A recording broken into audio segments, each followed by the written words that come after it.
नमस्कार, स्वागत है आप सभी का हमारे चैनल पे। मैं तेज प्रताप, मैं इस समय हूँ नौका विहार गोरखपुर में और हमारे साथ हमारे कुछ मेहमान जुड़े हैं, जो कि एक बड़ी संस्था से जुड़े हैं और इस संस्था का मैं नाम बताना चाहूँगा, जिसको प्रारंभ किया गया है मथुरा से, इस्कॉन।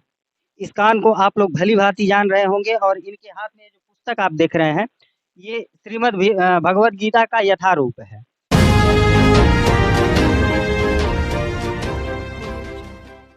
इस पुस्तक के बारे में भी विशिष्ट जानकारी देंगे और इस्कॉन से भी संबंधित विशिष्ट जानकारी देंगे। हम बातचीत करेंगे अपने मेहमानों से। सर क्या नाम हुआ आपका? सावन राय नाम है हमारा। अरे कहाँ से बिलॉन्ग करते हैं? हम इधर ही गोरखपुर से बिलोंग करते हैं। इस्कॉन को कब से जॉइन किए हैं? अभी 6-7 महीने हो रहे हैं हमें। 7 महीने हुए। ऐज क्या होगी आपकी? अभी 28 साल। तो आप एक ऐसी संस्था से जुड़े हैं जिसमें लोगों को सन्यासी बनाया जा रहा है। नहीं, सन्यासी नहीं बनाया जा रहा है, सही इंसान बनाया जा रहा है। सीधी-सी बात है, कोई सन्यासी का मतलब भी समझना होगा। सन्यासी का मतलब ये भगवान भी इसमें कभी नहीं बोलते हैं कि आप सब काम छोड़ के, अपना कर्म छोड़ के, परिवार छोड़ के आप इधर निकल जाइए। वो कर्म नहीं, आपका इधर पैदा हुए हैं, धरती पे अगर जन्म मिला है आपका, तो कुछ करने के लिए वो कर्म को समझते हुए वो समझना है पहले, और वो चीज़ हमें इस्कॉन सिखाती है। कई शादीशुदा जोड़ियां भी मैंने देखा है सोशल मीडिया के माध्यम से जो प्रचार प्रसार हुआ है, तो कई शादीशुदा जोड़ियां भी इस्कॉन से जुड़ी हुई हैं और इसमें मैंने देखा है कि सफ़ेद वस्त्र में जो ब्रह्मचर्य का पालन करते हैं, जो पूर्ण रूप से ब्रह्मचारी हैं, जिनको शादी नहीं करना रहता है, वो सफ़ेद वस्त्र में रहते हैं और जो शादीशुदा है उनको गेरुआ वस्त्र दिया जाता है। क्या कहेंगे? नहीं, ऐसा नहीं है, ऐसा नहीं है, ऐसा ही नहीं। मैं क्लियर करना चाहूँगा कि इस्कॉन के साथ मोस्टली अगर देखा जाए तो सारे गृहस्थ लोग ही जुड़े हुए हैं। इस्कॉन में आपका 70% अगर देखा जाए 70% शादीशुदा गृहस्थ जीवन से चल रहे हैं। और जहाँ तक कि आपने बताया कि वस्त्र का मतलब चेंज किया गया है कि वाइट और सैफ्रॉन में, तो बेसिकली अगर देखा जाए तो इस्कॉन जो है वो वैष्णव संप्रदाय को प्रमोट करता है, जो कि मांस मछली नहीं खाते हैं, लहसुन प्याज भी नहीं खाते हैं और भी नशा पत्ता भी नहीं करते हैं और ना ही अवैध स्त्री से संबंध रखते हैं। ये मतलब ये समझ लें कि गर्लफ्रेंड बॉयफ्रेंड भी नहीं। गर्लफ्रेंड जो भी अनैतिक कार्य है समाज के लिए, जो भी अनैतिक कार्य है उनको जो है बाध्य किया गया है। बस यही है वो ड्रेस पहनने का जो चीज है। एक सबसे महत्वपूर्ण सवाल जो उठता है कि श्रीमद् भगवद गीता जो है संस्कृत भाषा में भी लिखी गई है, हिंदी भाषा में भी लिखी गई है, खासतौर से गोरखपुर प्रिंटिंग प्रेस से भी लागू की जाती है, जारी की जाती है। तो आज श्रीमद् भगवद गीता को इंग्लिश में और हिंदी में, इन दो रूपों में अगर हम दो भाषाओं में देख रहे हैं, तो हिंदी जहाँ तक मेरे समझ में आती है और हमारे धर्म ग्रंथों के साथ, हमारे वेदों के साथ, हमारे पुराणों के साथ अन्य समुदायों के द्वारा जो है खिलवाड़ किया गया है। इस पे आप लोगों का क्या नजरिया है? किधर खिलवाड़ हुआ है? जिन संप्रदाय ने खिलवाड़ किया है, जिन संप्रदाय ने खिलवाड़ किया, आज हमने उन्हें जगह दिया देश में। वो रहते हैं, हमारे साथ ही रहते हैं और ऐसा कुछ है नहीं दुश्मनी या समथिंग कुछ भी, और तो उसमें हम उन संप्रदाय पे कुछ कर नहीं सकते हैं। उन्होंने जो किया वो आप बस अपना विकास कर सकते हैं प्रभु। और स्वयं से अपने ग्रंथों का सुरक्षा हम लोग कर सकते हैं। अपने पहले आपको इसको पढ़ना पड़ेगा। जब हम अपनी आप सुरक्षा नहीं कर पाएंगे तो ये तो स्वाभाविक सी बात है कि सुरक्षा कैसे करेंगे? खुद आप वो हमारे ऊपर चढ़ने का कोशिश करेगा, चाहे आप कमजोर व्यक्ति ही हो और आप अपने ही गली में रहते हो, आपके ही समाज के लोग हों और आप बहुत कमजोर हैं और साथ ही साथ एक बॉडी बिल्डर आदमी है, तो वो हमेशा आपके ऊपर प्रभावित मतलब दबाव बनाने की कोशिश करता रहेगा और करेगा भी। क्यों? क्योंकि आपके पास बल नहीं है। और बल सिर्फ ये शारीरिक बल नहीं होता है, आपको बल के साथ साथ मानसिक बल भी होता है, आंतरिक बल भी होता है और शारीरिक मतलब कई सारे बल होते हैं।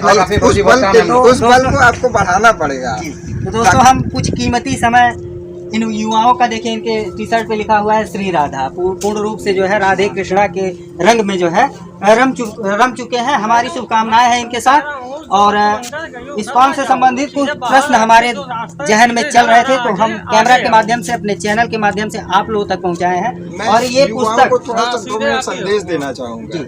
जैसे कि आजकल हम युवाओं को देख रहे हैं कि इधर उधर नशे पत्ते कर रहे हैं या किसी इधर उधर गर्लफ्रेंड वगैरह बहुत सारी चीज़ें हैं जिसमें वो अपने ऊपर सेल्फ ग्रोथ नहीं कर पा रहे हैं। सेल्फ ग्रोथ उनका नहीं हो रहा है। वो जैसे कि अगर हम एक एग्जांपल ले तो पहले के युवा जो होते थे वो साम्राज्य पे फतह करते थे। 22 साल 25 साल की उम्र में एक साम्राज्य पे फतह करने का वो कोशिश करते थे कि हम इस साम्राज्य पे फतह कर लेंगे और कर भी लेते थे बहुत सारे युवा। लेकिन आज के जो युवा हैं जो 22-25 के, वो उनका ऐसा होता है कि एक लड़की ने अगर रिप्लाई नहीं दिया पढ़ के देख के, तो वो उसमें वो डिप्रेशन में चले जाते हैं और वो उसी डिप्रेशन में फिर वो उस लड़की के पीछे ही भागते रहते हैं या नशे के पीछे भागते रहते हैं। बहुत सारी कई सारी चीजें हैं। कई सारे ऐसे युवा भी हैं उद्यमी हैं जो अपने जीवन की समाप्ति भी कर लेते हैं। जी जी। तो इनके समाज सुधारक संदेश को आप लोग ध्यान से सुनिएगा। उसकी जगह आप अपने ऊपर सेल्फ ग्रोथ कीजिए, मेडिटेशन कीजिए, योगा कीजिए, भगवत गीता पढ़िए, मंत्र का जाप कीजिए और बहुत सारी पॉजिटिव चीजें हैं।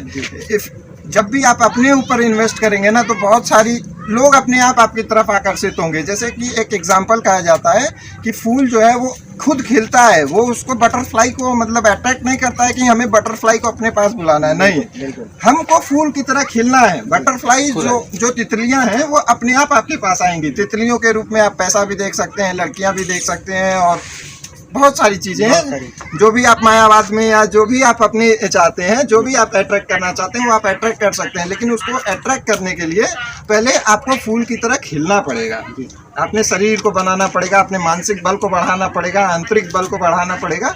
सो जब आप ये सब करेंगे तो तितलियां अपने आप आपकी तरफ आकर्षित होंगी और आपको डिप्रेशन में जाने की कोई ज़रूरत नहीं पड़ेगी। और मेरा एक ही गोल है कि फिर से वो मस्कुलिनिटी जो एक थी वो वापस से आए, जो जिसमें युवा होता था कि हम ये फतह कर लेंगे, ये किला फतह कर लेंगे या कुछ भी अपने जीवन में फतह कर लेने वाली बात जो होती है। जब पहले के ज़माने में किला था, अभी हमें क्या है, करियर फतह करना है, गाड़ियाँ फतह करना है, मटेरियलिस्टिक पीक को हमें, हर किसी युवा को मटेरियलिस्टिक पीक पे जाना है कि हमें फॉर्चूनर चाहिए, बंगलो चाहिए और लड़कियां अन्य चाहिए, चीजें हैं और बहुत सारी तो समाज सुधारक संदेश इनके द्वारा था, आप लोग जरूर देखिए। और हाँ। हम इनका कीमती समय लिए थे। सर आपका जी, नाम बहुत-बहुत जानना चाहेंगे? जी, मेरा नाम अनुराग श्रीवास्तव है और ये जो मैंने थोड़ी बहुत ज़्यादा ज्ञान दिया है वो इस्कॉन से रिलेटेड नहीं, लेकिन मैंने अपने एक्सपीरियंस से रिलेटेड जो मैं समाज में देख रहा हूँ प्रभु जी उसके के सवाल रिलेटेड हमने युवाओं को थोड़ा सा प्रोत्साहित करने के लिए ये आप सभी का बहुत बहुत धन्यवाद अपना कीमती समय देने के लिए। और दोस्तों ये इस्कॉन की पुस्तक मैं इसको परचेज कर रहा हूँ,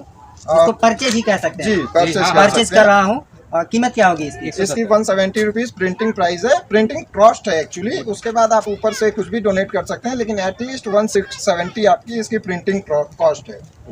इस्कॉन का एक मंदिर बनने वाला था, जहाँ तक मैंने चर्चाओं में सुना था कि गोरखपुर महेसरा जो गोरखपुर का पश्चिमी और उत्तरी किनारा है वहाँ पे एक मंदिर बनने वाला था और तकरीबन 2022 में उसका प्रारंभ होने वाला था। क्या हुआ इसमें? जी एक्चुअली वो चर्चा में था लेकिन अभी उसका कुछ हो नहीं पाया है। क्योंकि